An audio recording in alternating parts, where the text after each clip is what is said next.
And now, let's move forward to the Vatican City.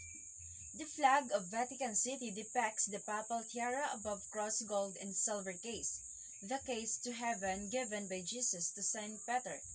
The gold K represents spiritual power and the silver worldly power.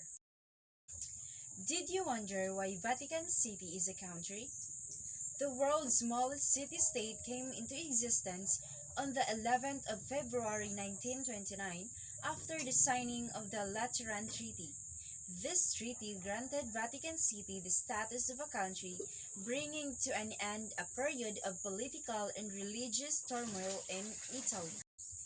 Vatican City is an independent city-state that covers just over 100 acres, making it one-eighth the size of New York's Central Park. Vatican City is governed as an absolute monarchy with the Pope at its head. The Vatican City is the last absolute monarchy in the world today. The Pope, when he is elected, is answerable to no human power. He has absolute authority over the entire Roman Catholic Church, direct authority that reaches down to individual members. Vatican City is the smallest country in the world. The Vatican City is unique due to the country's position as an urban, landlocked enclave of Rome, Italy. There are no lakes, mountains, rivers, and valleys in Italy. The Vatican has a temperate Mediterranean climate.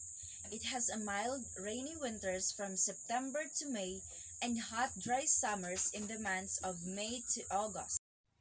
The language used in Vatican City are Italian, English, and Latin.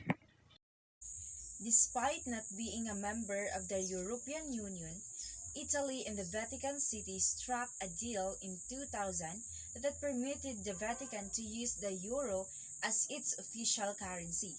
The Vatican euro, on the other hand, was designed with an image of the Pope in the back to differentiate itself as the autonomous city-state. The air carrier used in Vatican City is named as Alitalia. The international airport used in Vatican City is also the Fiumicino International Airport. Vatican City is a visa-free, but you need to enter the Italy to come here. To visit, you will need to get a Schengen visa, more specifically from Italy. First is the St. Peter's Basilica, the centerpiece of the Vatican and one of the best places to visit. The magnificent St. Peter's Basilica was built between the 16th and 18th centuries. Second is the Sistine Chapel, built by Pope Sixtus IV in 1473 to 1484. The Sistine Chapel is a rectangular hall which is the Pope's domestic chapel, also used for services and special occasions. Third is the Piazza San Pietro, or the St. Peter's Square. The Grand Piazza Pietro in front of St. Peter's Basilica was laid out by Bernini between 1656 and 1667 to provide a setting where the faithful from all over the world could gather. Fourth is the Vatican Gardens. The first parts of the Vatican Gardens were created for Pope Nicholas II in the 13th century.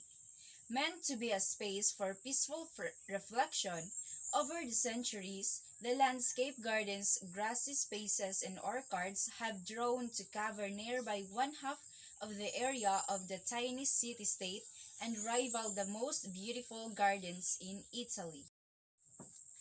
Fifth is the Vatican Library. The value of its contents makes the Vatican Library the richest in the world, with 7,000 incunabula printed before 1501 and 25,000 medieval handwritten books and 80,000 manuscripts that have been collected since the library's founding in 1450. One of the festival in Vatican City is the Rome International Choral Festival. It is a 5-day event in the first week of July that gathers together color groups from destinations around the world. Performances take place at St. Peter's Basilica as well as the Rome Santa Maria Sopra Minerva. When it comes to clothing in Vatican City, the rules are very strict. The city is home to many priests and nuns, both of whom dress very conservatively. Priests wear black cassocks, and the only skin commonly seen is the hands, head, and possibly feet. Nuns tend to dress conservatively no matter what the situation. Even the non-clergy citizens of Vatican dress reasonably. Here are some traditions in Italy. First, audience with the Pope. An audience with Pope takes place in St. Peter's Square every Wednesday at 11 a.m.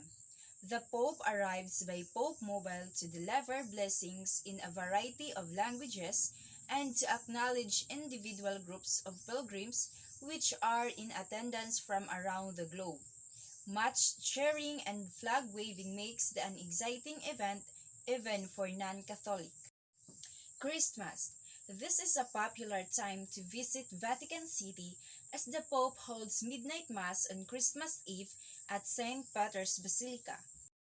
On New Year's Day, another chance to attend a Pope-led Mass at St. Peter's Basilica is offered on New Year's Day on January 1.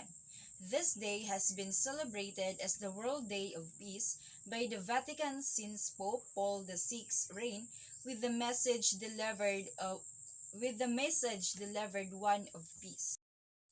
And that is all about our virtual tour with the 3 countries of Europe. I hope that you enjoy and you learn a lot from this video.